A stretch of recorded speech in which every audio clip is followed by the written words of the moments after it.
We are doing something different tonight. And to start with, we are having tonight Mr. Chester Wickwire, the Chaplain Emeritus of the Johns Hopkins University. And he is going to show us some slides and maybe talk a little about it as an introduction to our program tonight. Chester? El Salvador, as you can see, is very small, some 10,000 square miles. Nicaragua, Guatemala, and Honduras are all something over 40,000 square miles. You have about 6 million people in El Salvador. And I've been going down to the area since '79, and so I want to say a little bit about this interlude. When Dr. Castillo speaks, you're going to get a much broader picture of the whole situation, of course. And here, El Salvador is a great country, and it is. It has great contrasts, as you see here, great beauty.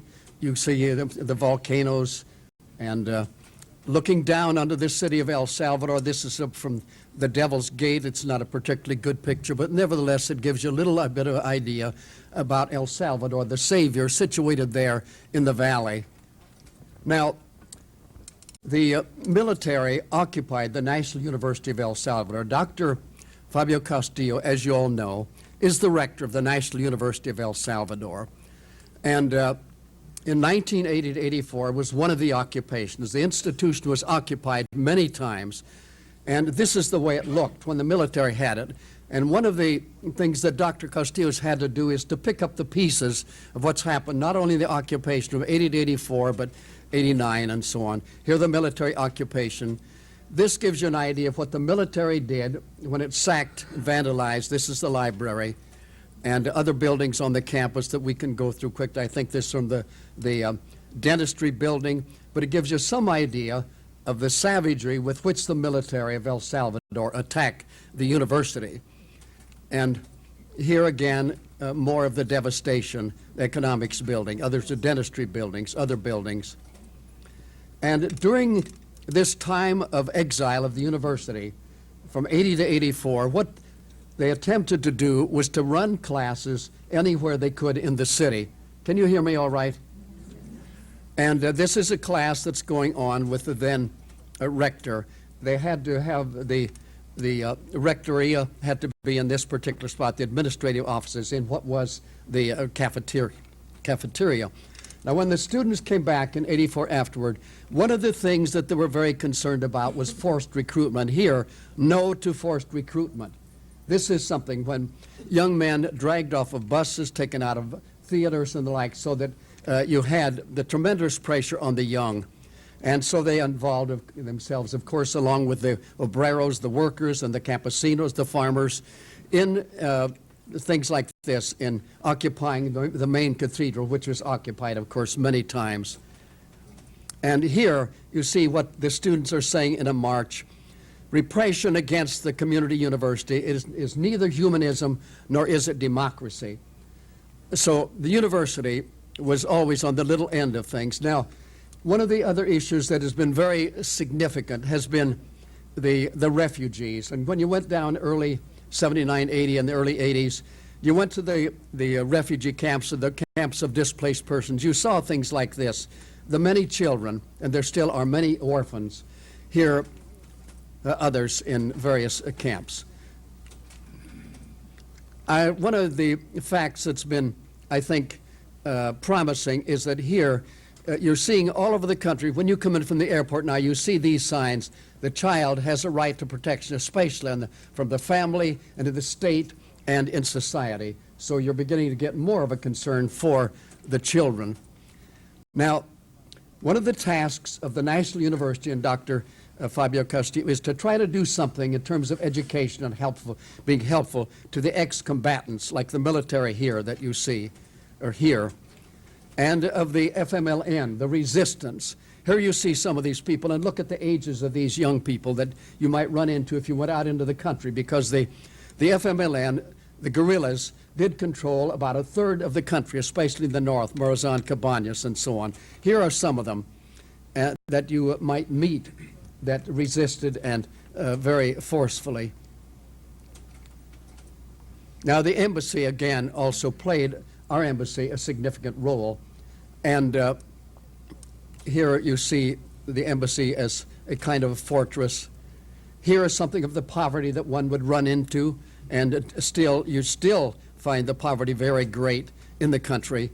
One of the things that's happened since the early 80s, and many people fled to Honduras and elsewhere to get away from the problems of the Civil War. And now that they're coming back and being settled, repatriated in areas where they have an opportunity to have more air. Here you see some of the people that have come back, building houses for them and trying to do something. Dr. John Sobrino there with the glasses, the famous theologian, liberation theologian, here out at one of the camps with the people. How many of you were here and heard Ruben Zamora? Did any of you hear Ruben Zamora? Here is Ruben out campaigning. Do you see him there? And Ruben is an extremely effective campaigner. And I don't know what Dr. Castillo will say, but I think it's very possible he may be the new president in '94. He has a chance to be the new president. And you should hear him in Spanish if you think he's good in English. Now, Dr. Castillo still has many of these aulas classrooms that are not very finished, that they have to use because so much of the institution is still in repair and simply beyond repair. He has been able to raise some money for here's the new dental school, and refurbish the chemistry and the pharmacy school, which is very significant, the medical school, and here the library, which is significant. There has not been a decent library in the whole country except what they had, and that was really sacked and damaged, you saw at the beginning. Now he is doing something to change this situation. Here, Dr. Castillo often appears to have to be doing most of this alone. By the way, his salary is $300 a month. He has a student body of 32,000, and he has pressures from the left and from the right and from the middle and from everywhere. And he doesn't get home until late in the night, and this is on Sunday. He was out with others trying to clean up the grounds, and here you can see he's not only there spiritually, but very physically with the wheelbarrow. That's his grandson behind him, Pablo. He got his family out. Here he is, Pablo, making Pablo work. His wife, Juanita, on our left, his granddaughter, Maria, on the right. And at the same time, he had a team cleaning up this park. He had another team at the School of Law and another one at the biology department. So here again, trying to do something.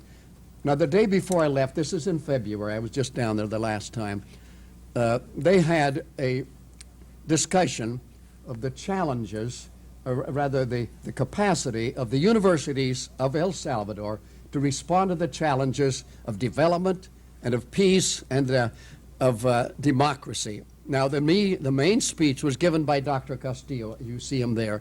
He is a kind of a historical legacy and heritage of the country. He is Mr. Education in this country, Mr. Higher Education. If I'm going to read the rest of our speaker's CV tonight, I'm going to take the rest of the time allotted to his speech.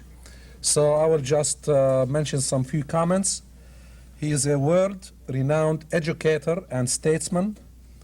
He has been a member of a ruling junta, Minister of Education, a candidate for president, an opponent of wars, sent into exile, a founder of the Commission for the Defense of Human Rights in Central America, and a member of the United Nations University for Peace in Costa Rica. He has been an advocate of agrarian reform, democratization of education, human rights, a zone of peace in Central America and the Caribbean, the concept of democratic security in opposition to the concept of national security, and the notion of permanent neutrality in the media. He has been a major force in bringing together powerful and respected efforts on behalf of these purposes. Dr. Castillo, Rector, the University of El Salvador, earned his MD degree at the University of Salvador and his PhD degree from the University of Pennsylvania. Please join me in welcoming Dr. Fabio Castillo to the Council.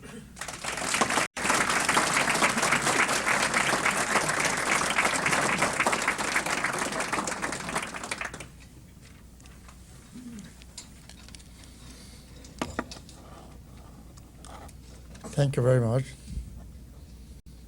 Good evening, dear members of the Baltimore Council on Foreign Affairs. Do you hear me well? It is a real pleasure and an honor for me to be this evening with you. I will try to put you in El Salvador with very few words. You hear them loud and clear there, don't you? Let's see if that helps. El Salvador is the smallest country in the continent and the most populated one.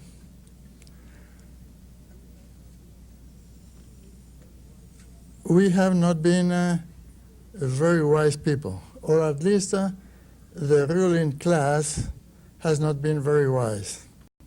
And you will see why I say that. El Salvador is a country which only has two resources for wealth: the land and its population.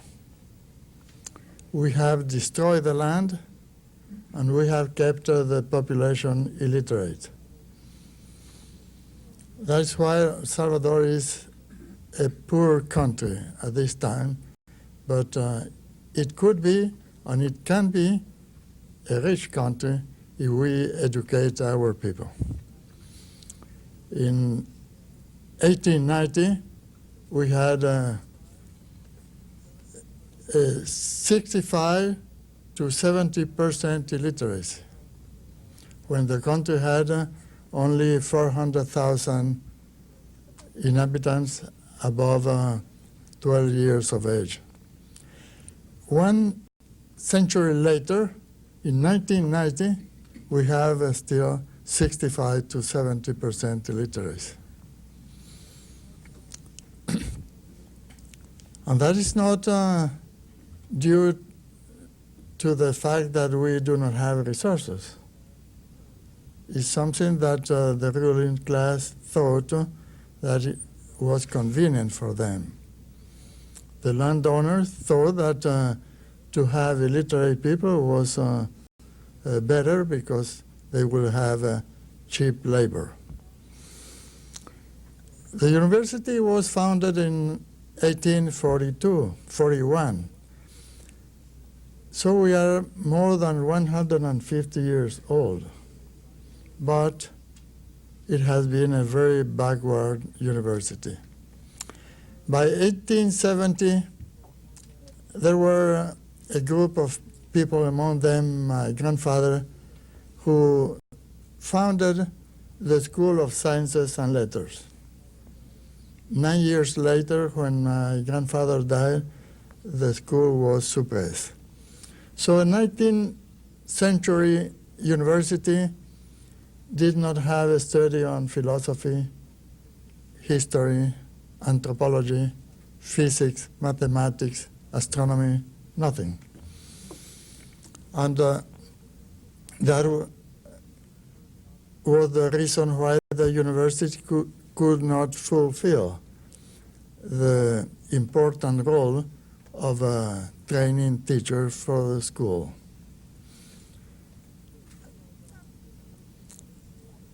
The School of Humanities was again founded almost 80 years later, in 1948. And the School of Natural Sciences and Mathematics in 1963 and 64. But again, after the military occupation, the university authorities suppressed the School of Sciences and Mathematics.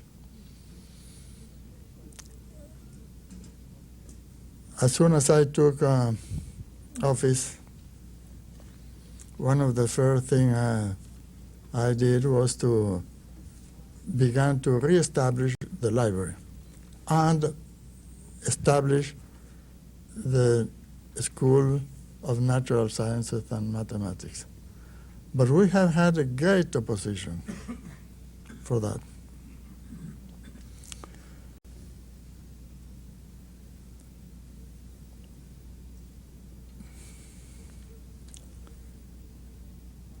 The university has then been unable to fulfill one of the important responsibility.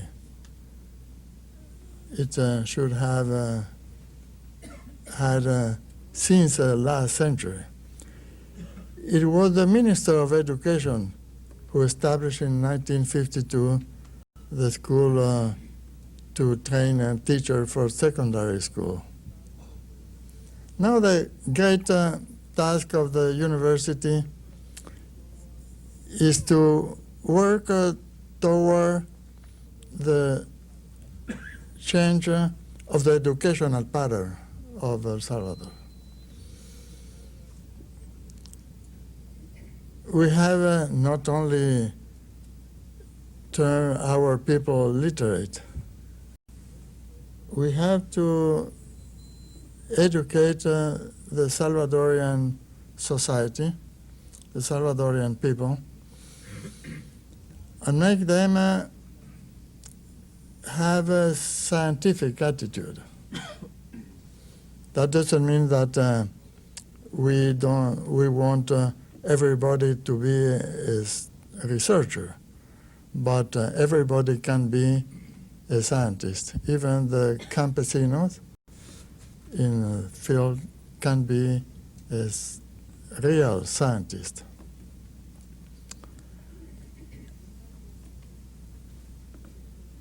In 1960, in October 60, I was, as it has been said, a member of the junta, of a ruling junta. That government had two different political projects. The first one, 30 years ago, was to begin the democratization of the Salvadorian society.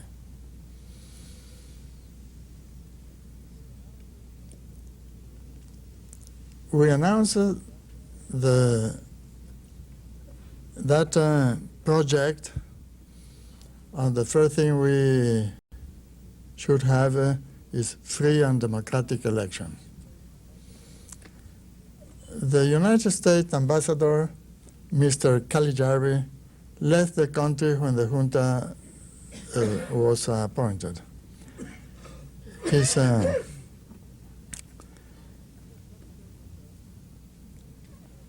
The cherche d'affaires, Mr. Donald Downs, when we announced that democratization project, came to visit me, and he said,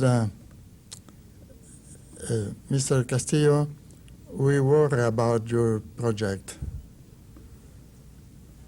We think it's dangerous to give free election in this country. And I answer why that will be dangerous to have the people to participate in the government through elections. Well, he said, we would agree in having those elections if we have two candidates previously selected by you and us. A few days later, in December 6, we announced the second project, which was of great political importance, but it was of educational it was an educational project. We proposed a 2-year program of to work in literacy and beginning the general education of the population. That was, I said, on the 6th of December. On the 12th of December, the junta offered an official party to the diplomatic party, and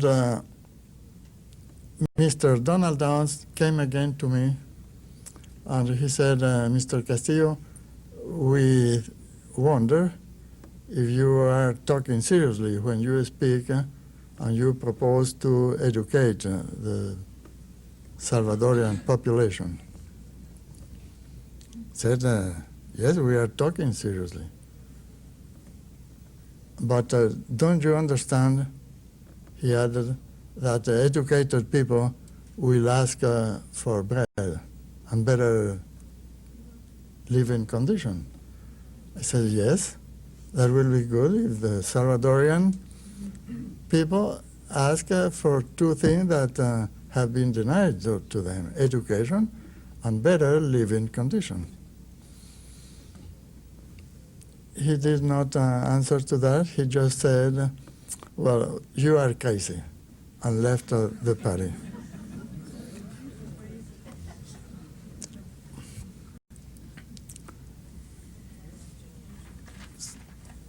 Sometime after that, some days later, we began to know that the military mission has begun to propose to change the junta, which was deprived of the power 1 month and 10 days later. In exile, I came to the United States again, and I continued to think about the necessity of changing the educational situation of the country. I was in California and went back a couple of years later, and I was for the first time elected rector. We had in the previous years done a very interesting work that everybody in Salvador said it would be impossible to do, is to modernize the medical education. We had a very poor medical school in which we had our basic education. How poor was this school? 100 students were admitted every year, and the graduation was of 10 students every year. That is that we used to lose 90% of our enrollment. We changed that, and in 2 or 3 years, we had 98% of academic success. There was a group of very good scientists working at the medical school, and that group devoted effort to change the situation of the university. The university in 1963 had only 2,900 students after more than 140 years of in 4 years, we went up to more than 10,000 students.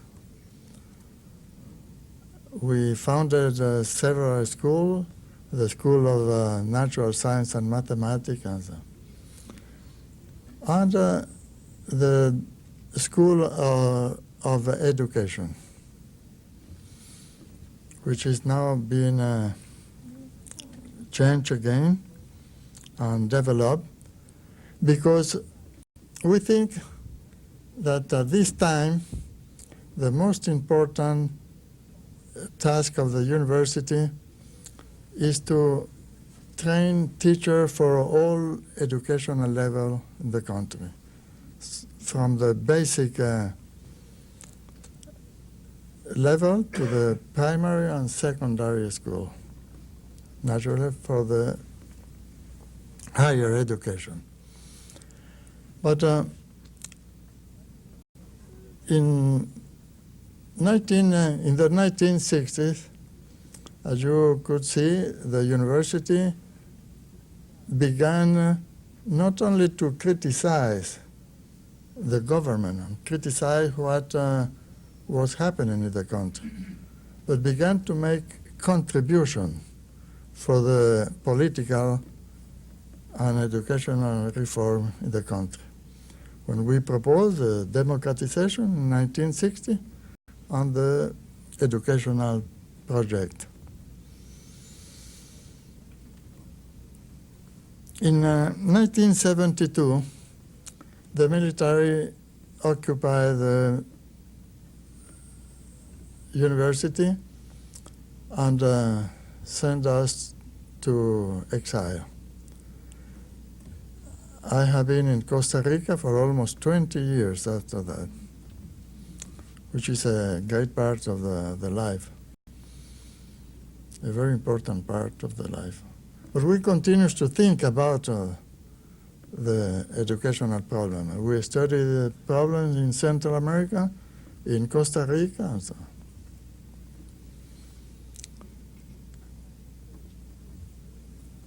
We have at the university now a project of planning the academic development on the medium range.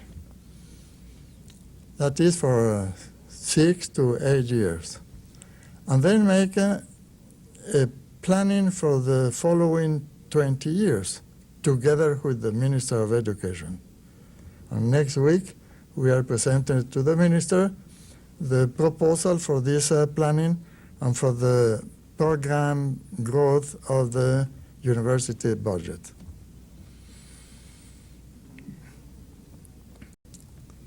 At the university, we have already begun the building the library,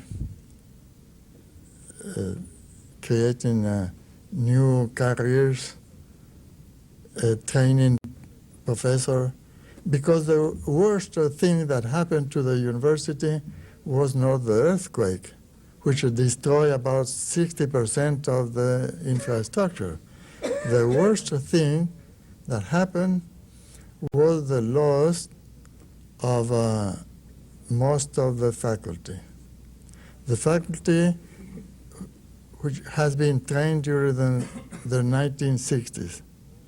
All of them, or almost all members of the faculty, are at present time outside of the country.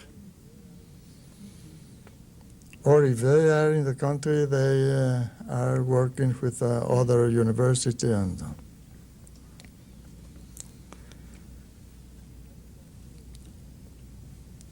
I would like to tell you something about another important project for the Central America and the Caribbean area. I will then move fast to that other subject. You are a group of people interested in foreign affairs. And I think it's of great interest to begin discussing our proposal. When I was in Costa Rica, I approached the former president, Mr. Carazo, who was president of the University for Peace at that time. And I spoke to him about some ideas in relation with the Caribbean and Central American area. We consider that area a transit zone, since the 16th century, the Caribbean and Central America has been a transit zone. And most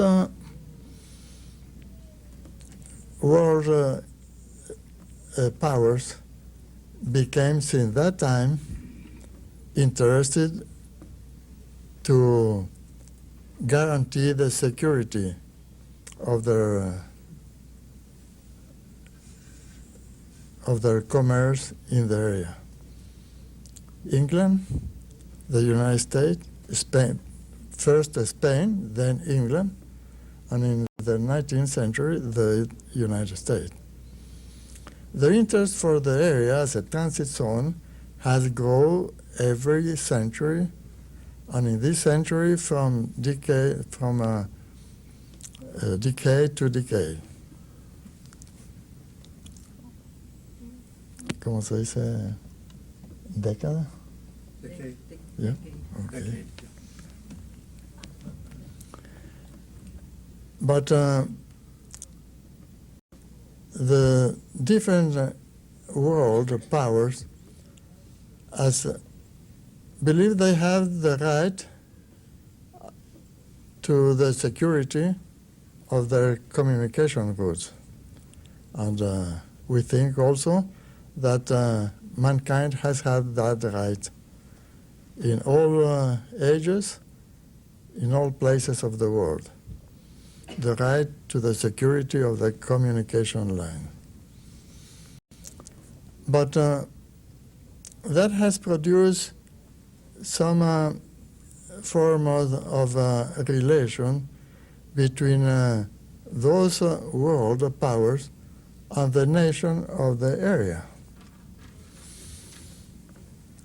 We thought that we could look for an international law regime that could guarantee the security of the communication routes by non-military means.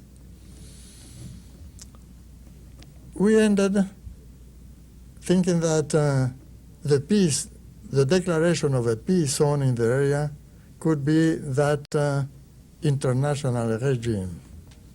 We found that the United Nations has declared 2 peace zones in the world.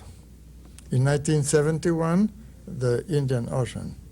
In 1986, the South Atlantic. But the United Nations never defined what was a peace zone. And they didn't say what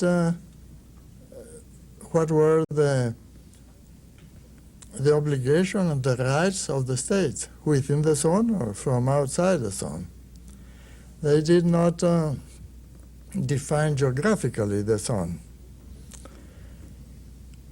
We began to study what could be for the Caribbean the rights and obligation of the states from inside and from outside. We define the area geographically. It will be composed from 26 states of the Caribbean, from Mexico to Venezuela, Colombia, all Central America, and the island in the Caribbean. The United Nations has asked in 1978 to create as many peace zones as possible, and has recommended to the state in different parts of the world to create peace zones. We called for 2 international meetings in May 1987, and then in November 87, and in May 1990. By that time, we had already finished our study, and we called for an international meeting, a diplomatic meeting in which we invited all the states of the Caribbean and Central America. The six Central American countries found, the governments found that the proposal was of interest. The Minister of Foreign Affairs took the proposal and bring up to the agenda of the presidents on their meeting that December in Punta Arenas, Costa Rica. And the Central American presidents declared Central America a peace zone, or a zone for peace. But they did not took the definition we have made. Many people would say, well, that project is against the interest of the United States. But many other people would say, no, this project apparently is made on the interest of the United States. The proposal has been made with the perspective of peace and the possibility of making a contribution to world peace.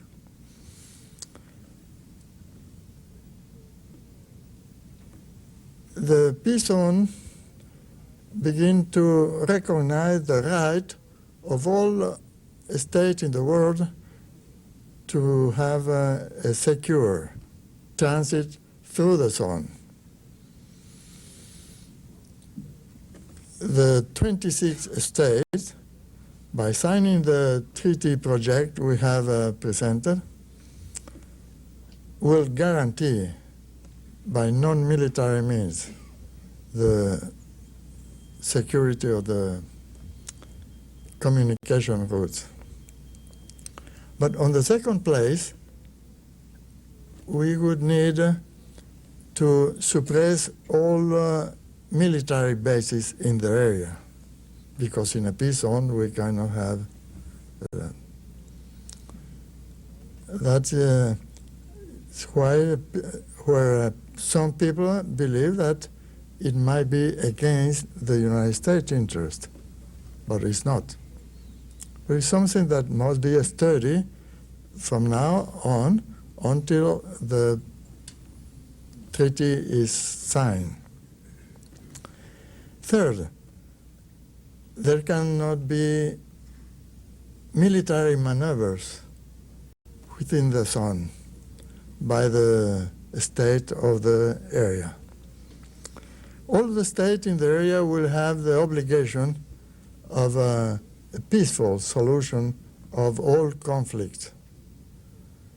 Not only the conflict with the state in their area, but the conflict with other states from outside of the area.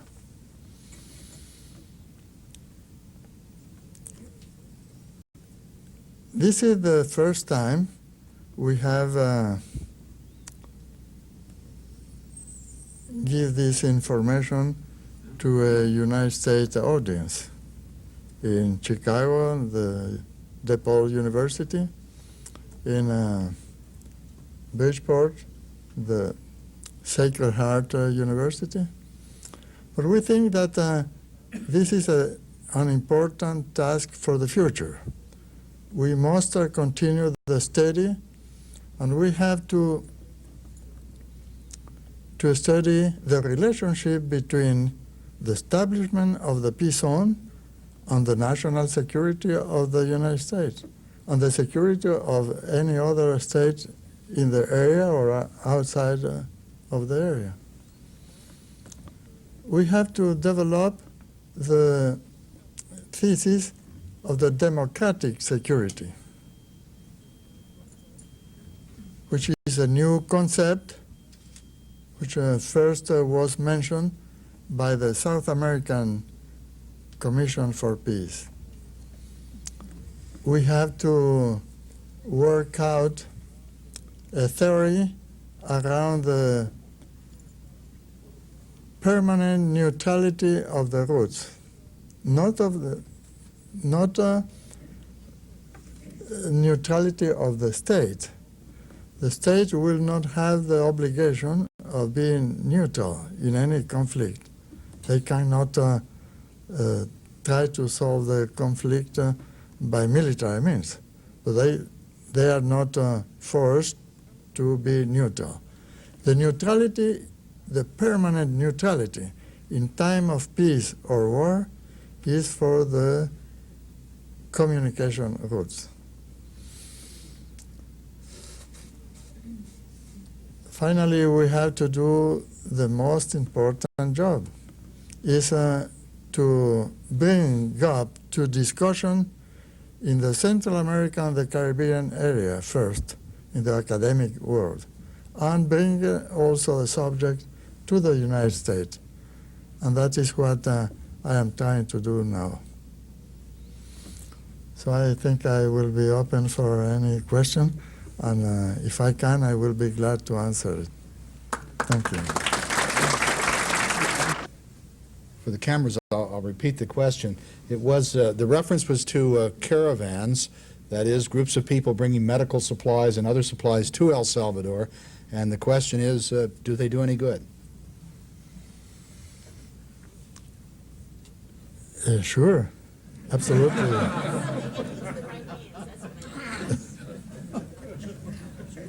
The supplementary question was, are they getting into the right hands, and with a sufficient frequency, presumably? I think yes.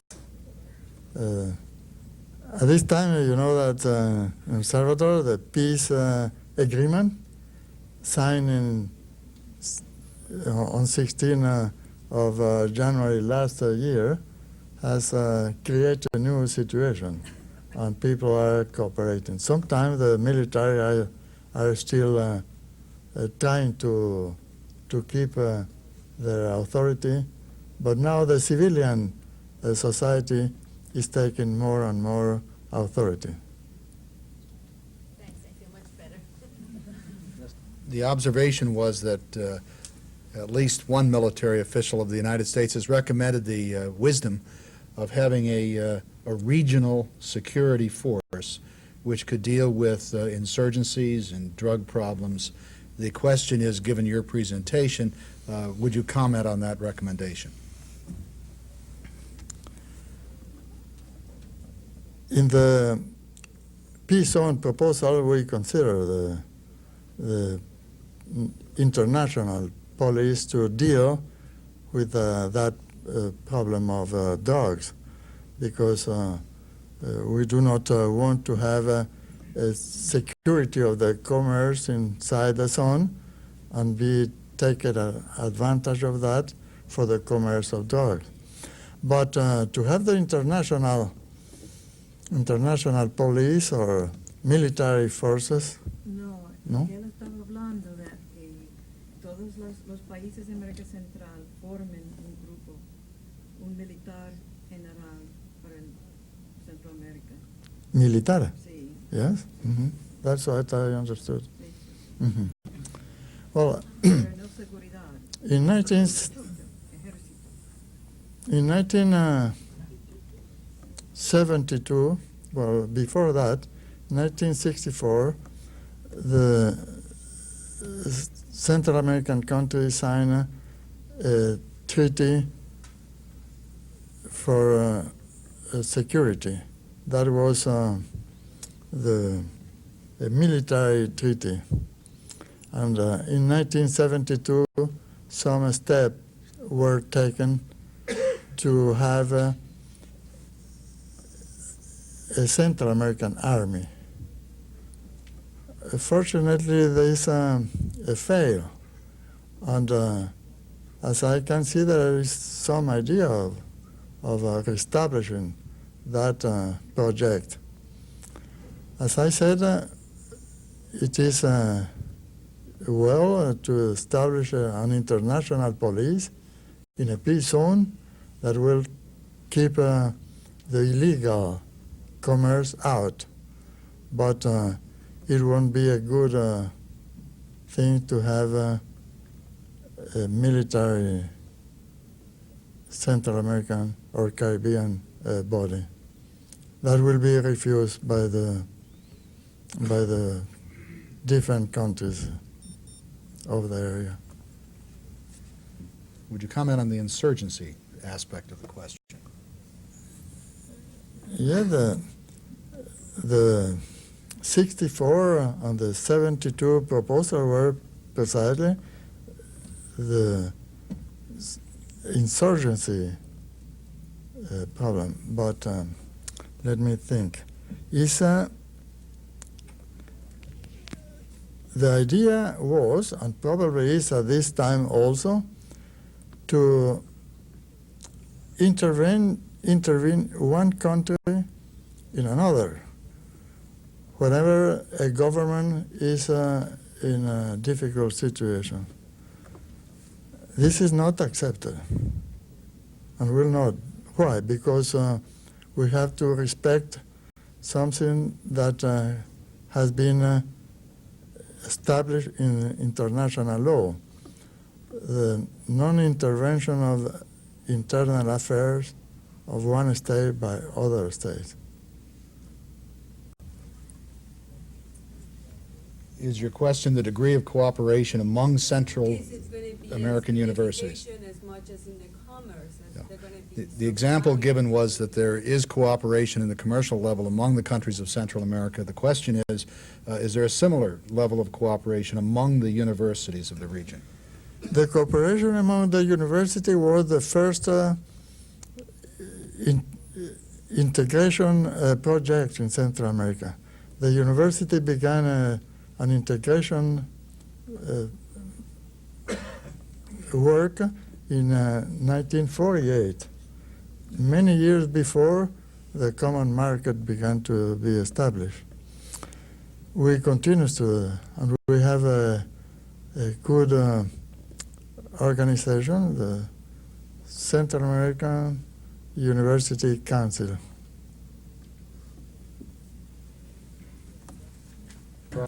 The question was, is there any problem created by the existence of a large number of private universities? This is not a problem of El Salvador only. People thought that the great number of private universities established in El Salvador after the University of El Salvador was occupied was due exactly to that, because it was military occupied and closed during some time.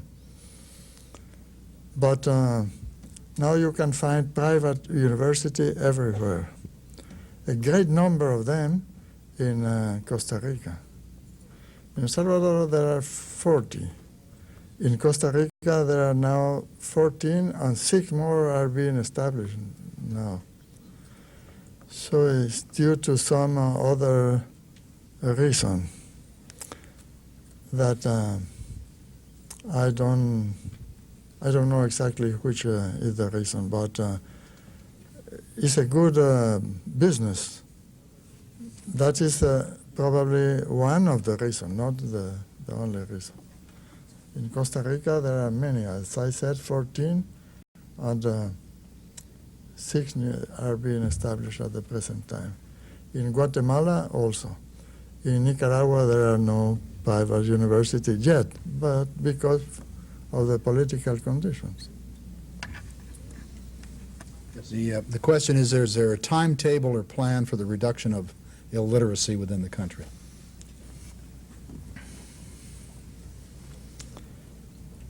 No, but the problem is not only the illiteracy in El Salvador. The problem is not only to make the literacy disappear. The problem is of education, because many people who has been in the school up to a 3rd grade are illiterate, because they did not, for some different reason. The first one is because they did not learn to read and write. The second reason is that the people who learned to read and write forgot then because they never again read and write. The problem is not to learn to read and write. The problem is to educate the people, to have the people capable of working in better conditions, to be healthier, to produce more in the land, to protect well their families, and so forth. At this time, the newspaper La Prensa Gráfica in Salvador has a great campaign for a literacy program. I have written about that, saying that it is all right, but we need to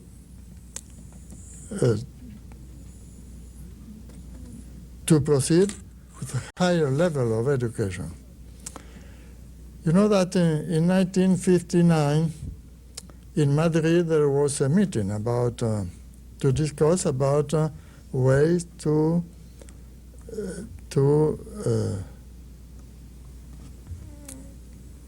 get rid of the illiteracy. And the conclusion of that meeting was that it is impossible to have a society with a 100 or close to 100% of literacy when you have a great agrarian states. That is, if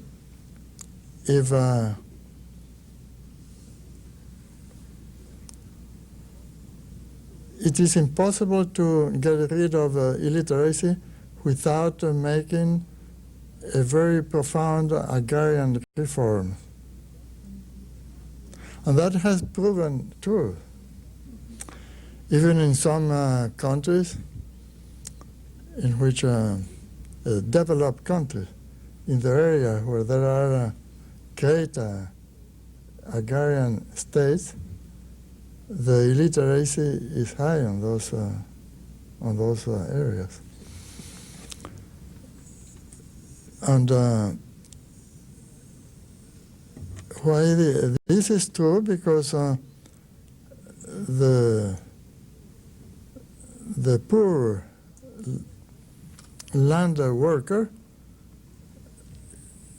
cannot go to school. They need the children to work from a very, very young age. In El Salvador, the campaign for the literacy would be wasted if a good agrarian, a profound agrarian reform is not made. That was one of the contributions made by the university in the 1960s to study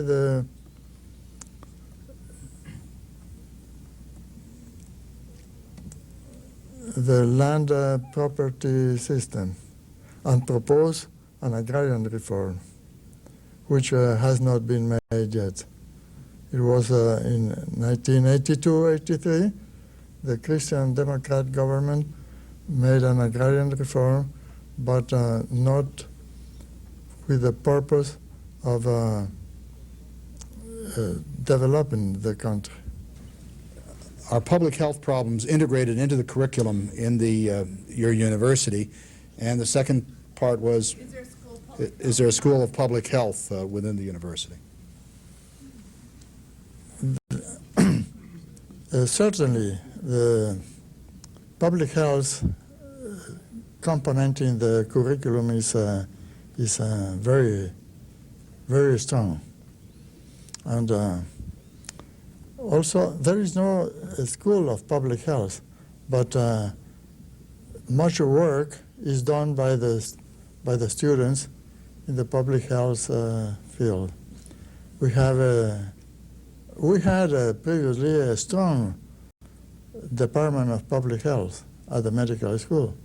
Now the whole medical school is is weak. We do not have the same scientists that we used to have some 20 years ago, but still many or much work is being done on that field. We thank you very, very much.